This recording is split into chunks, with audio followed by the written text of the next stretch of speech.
Hey y'all, this is a frog blossom varascite that my client picked out from my stash, and they want me to make a ring out of it, so that's what I'm going to do here.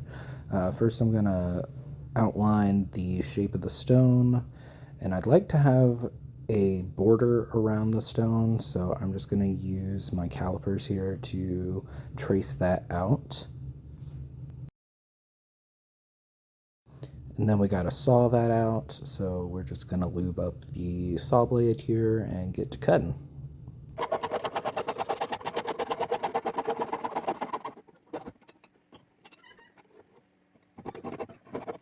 Then I'm gonna go in and file down the edges because after you saw it out, it's very sharp. So first I'm gonna go in with the coarse file and then my much smaller fine file. That was a tongue twister. You're also going to want to bevel your edges. That makes everything smooth, so when you just run your finger across it, it'll glide. It's not going to get caught or anything like that. The sand barrels I use are these banana sandpapers. They rip really easily, and I love them. Highly recommend. After filing everything down, you're going to want to sand it to make it extra smooth and polishable. First, I'm going to start in with the 320 grit. That's really as rough as you need to go. Then you'll see me switch to the 600 grit. That's as fine as I go. You can go finer, but I don't really feel like it's necessary. Next, I'm going to get all the stamps out to stamp my logo on the back, as well as the purity stamp.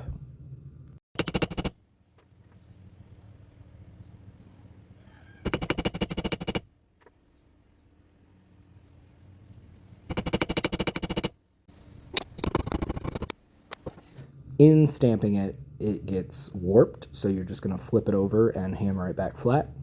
And of course, that scuffs it up a little bit, so even though you already sanded, you're going to have to go back in and sand again.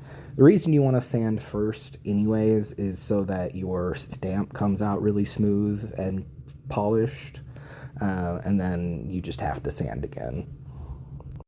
My client picked out the scalloped edge bezel wire, so I'm just going to measure that around the stone and cut it. And you want to make sure that they meet together flush so you can solder them well, so you're just going to file that flat. And of course, I forgot to film actually soldering it together, but it's super quick. And then you're just going to bring it back and file it down so it's nice and smooth.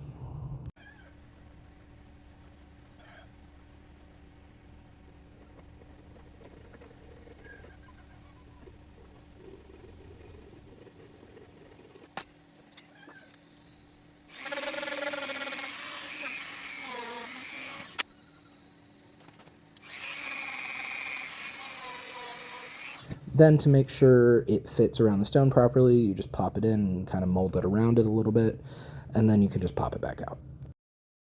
My client decided that she wanted a braided wire edge around the stone, so in order to do that, I use my antique drill, my vise, and I just braid the wire together that way. Next time I'll try and film a better angle, but this is what it looks like when it's done. I did film soldering this together, so you want to flux that up and then drop the solder on there once you got it nice and hot. I couldn't tell if it flowed, so I had to test it a couple times, but once I figured it out that it was nice and soldered, I moved on to annealing the band so that I could make it the shape of a ring. And I'll just bend that around the ring mandrel here. It was giving me a little bit of trouble, so I had to go in with the pliers. Probably should have annealed it again before doing that, but I got it into the shape it needed to be. I did have to anneal it one more time, which you'll see here, and then I was able to get it to the shape it needed to be. Once I got the ring shaped, the client wanted a split shank, and the way I do that is I take a thicker shank and saw it in half up to a certain point, and then I use pliers to spread it apart and make that split.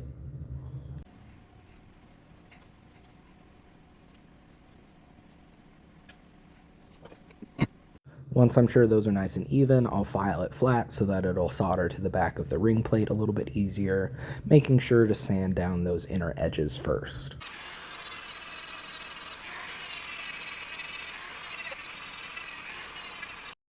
Next, I'm going to solder on the shank onto the ring plate, just lining everything up real nice, and then hitting it with the flame.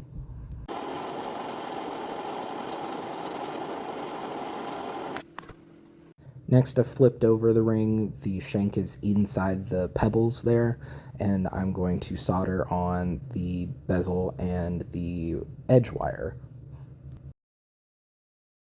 I probably used a little bit more solder than I actually needed here, but I always over solder rather than under solder so I don't have to come back and hit it again.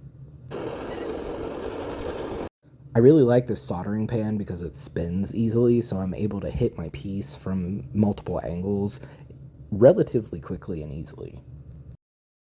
I didn't manage to film the polishing process, but here is the finished ring. I think it came out wonderfully, and the client was super happy.